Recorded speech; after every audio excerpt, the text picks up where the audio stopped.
ఓవరాల్గా చూస్తున్నాం ఇటీవల కాలంలో వైఎస్ఆర్ కాంగ్రెస్ పార్టీకి సంబంధించి ఈ కేసులు అనేవి మెడకు చుట్టుకుంటూ ఉన్నటువంటి పరిస్థితి. ఒక్కొక్కరుగా ముఖ్య నాయకులందరి మీద కూడా కేసులు నమోదవుతూ ఉన్నటువంటి పరిస్థితి. దాదాపు అందరూ అరెస్ట్ అవుతారు అని చెప్పేసి ప్రచారం జరుగుతూ ఉన్నటువంటి పరిస్థితి. ఏంటి బ్యాడ్ టైం ఏమైనా నడుస్తుందా, లేకపోతే వీళ్ళు చేసుకున్నటువంటి స్వయంకృతాపరాధమా? అలాగే వైఎస్ఆర్ కాంగ్రెస్ పార్టీ చెబుతున్నట్టు ఇది ఒక కక్షపూరితమా? ఏమనుకోవచ్చు అంటారు? రాజు గారు నమస్తే. ప్యానల్ మెంబర్స్ కూడా నమస్కారం. వైఎస్ఆర్ కాంగ్రెస్ పార్టీకి బ్యాడ్ టైము ఇప్పుడుగా స్టార్ట్ అయింది. ఒక 13 నెలల క్రితమే అది స్టార్ట్ అయింది. వాళ్ళు 151 నుంచి 175కి వెళ్ళాలనుకున్నారు. జనము మీ పరిపాలన బాగలేదు, మీరు మీకు అర్హత లేదు, ముఖ్యమంత్రిగా పనికిరావు జగన్మోహన్ రెడ్డి అని 11 సీట్లు ఇచ్చారు. ఆయన ప్రతిపక్ష పాత్ర కూడా ఆయనకి ఇవ్వలేదు.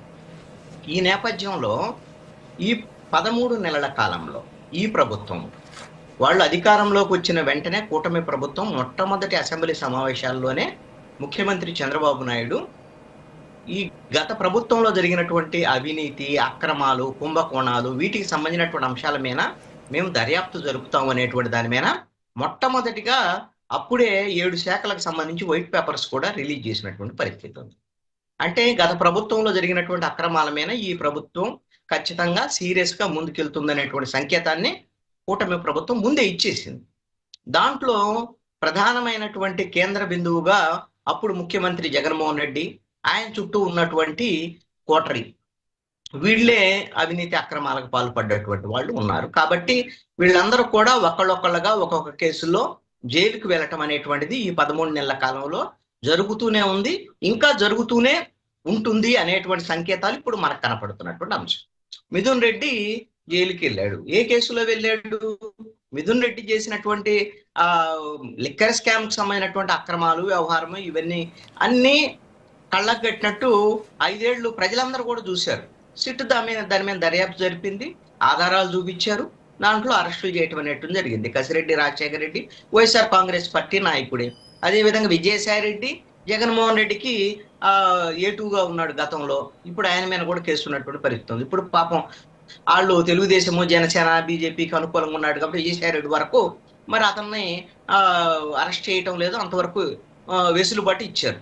ఎవరైతే ఇప్పుడు వైఎస్ఆర్ కాంగ్రెస్ పార్టీలో ఉండి గత ప్రభుత్వం అధికారాన్ని అడ్డం పెట్టుకొని అక్రమాలు చేశారో వాళ్ళందరినీ 1 by 1 జైలుకు పంపించేటువంటి పరిస్థితి ఉంది. ఈ విషయాన్ని జగన్మోహన్ రెడ్డి ఈ మధ్యకాలంలో ఒక ప్రెస్ మీట్ లో రిలీజ్ చేశాడు.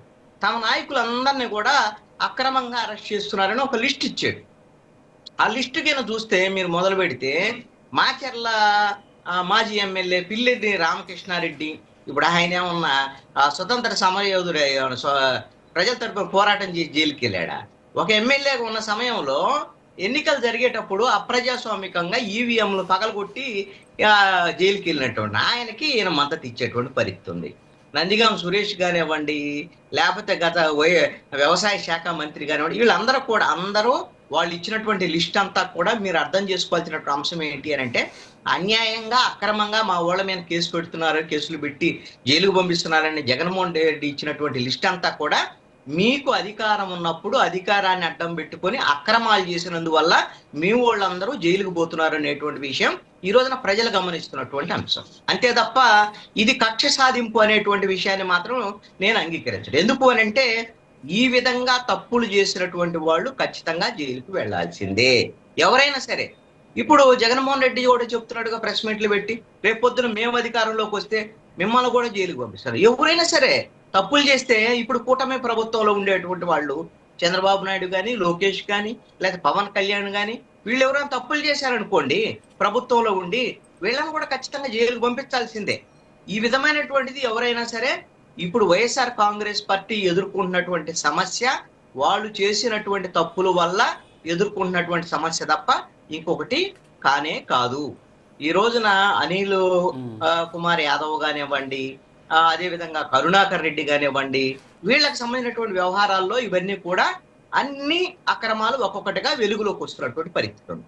ఇంకా నేనేమంటాను అంటే, ఈ ప్రభుత్వము పూర్తి స్థాయిలో మాట్లాడుతున్నటువంటి దానికి అనుగుణంగా చేతల్లో చూపించటం లేదు, అందుకు అనుగుణంగా పని చేయటం లేదు అనేటువంటి ఆరోపణ కూడా ఉంది నా వైపు నుంచి. అదేంటి అని అంటే, ఇప్పుడు రోజా ఆడుదాం ఆంధ్ర పేరుతో ₹105 కోట్ల కుంభకోణానికి పాల్పడ్డారు అని మాట్లాడినటువంటి ఈ ప్రభుత్వంలో ఉండేటువంటి వాళ్ళు ఇప్పుడు రోజా మీద కేసు నమోదు చేయాలి అని చెప్పేసి ఆయనకు ఆల్రెడీ విజయవాడ పోలీస్ కమిషనర్ కి దాన్ని పంపటం అనేటువంటిది జరిగింది. మరి ఇప్పుడు వరకు ఎందుకు కేసు నమోదు చేయలేదు? విజిలెన్స్ ఎంక్వైరీలు ఇవన్నీ కూడా ఎప్పుడు అయిపోయినాయి.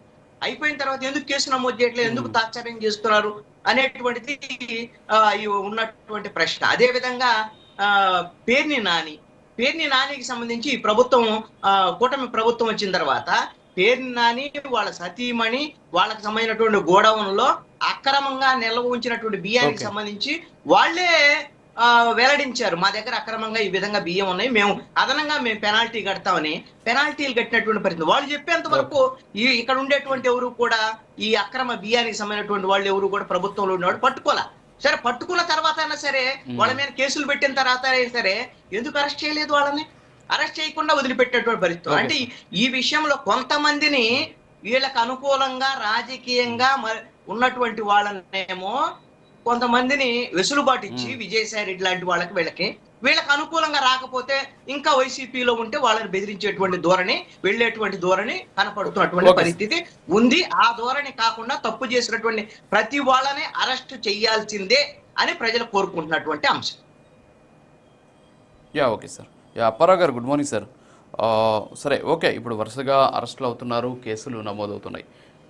బట్ కృష్ణాంజనేయులు గారు ఒక కీలకమైనటువంటి పాయింట్లు లేవనెత్తారు. రోజా ఆమె ఈ రోజు కాదు, తిరుమల దర్శనాల దగ్గర నుంచి ఆడుదామాంధ్ర వరకు భారీ ఎత్తున కుంభకోణాలకు పాల్పడ్డారు, ఆమె అవినీతి చేశారు అని చెప్పేసి బేభత్సంగా, అంటే ఎలక్షన్కు ముందు ఏ విధంగా దాన్ని వాడారు, అంతేకాకుండా ఆమె మీద ఆరోపణలు వచ్చాయనేది అందరం కూడా చూసాం. మరి ఆ తర్వాత కేసుకు సంబంధించి ఖచ్చితంగా కృష్ణాంజనేయులు గారు చెప్పిన దాన్ని అడ్మిట్ చేయాల్సిందే. ఎందుకంటే ఈ ప్రభుత్వ చేతల మీద అసంతృప్తి ఉంది నా వైపు నుంచి అని చెప్పేసి వాళ్ళు చాలా స్పష్టంగా చెప్పడం జరిగింది. కాబట్టి ఇప్పుడు రోజాని అలాగే పేర్ని నానిని కానీ ఇలాంటి వాళ్ళని, అంటే మీకు వెసులుబాటు ఉన్నటువంటి కూటమికి వెసులుబాటు ఉన్నటువంటి వాళ్ళని వదిలేసి మిగతా వాళ్ళని అరెస్టులు చేస్తున్నారు అనేటటువంటి ఆరోపణ కేవలం కృష్ణాంజనేయులు గారి దగ్గర నుంచి మాత్రమే కాదు, ఈరోజు రాష్ట్రంలో ఉన్నటువంటి ప్రజలను కూడా వేధిస్తున్నటువంటి అనేక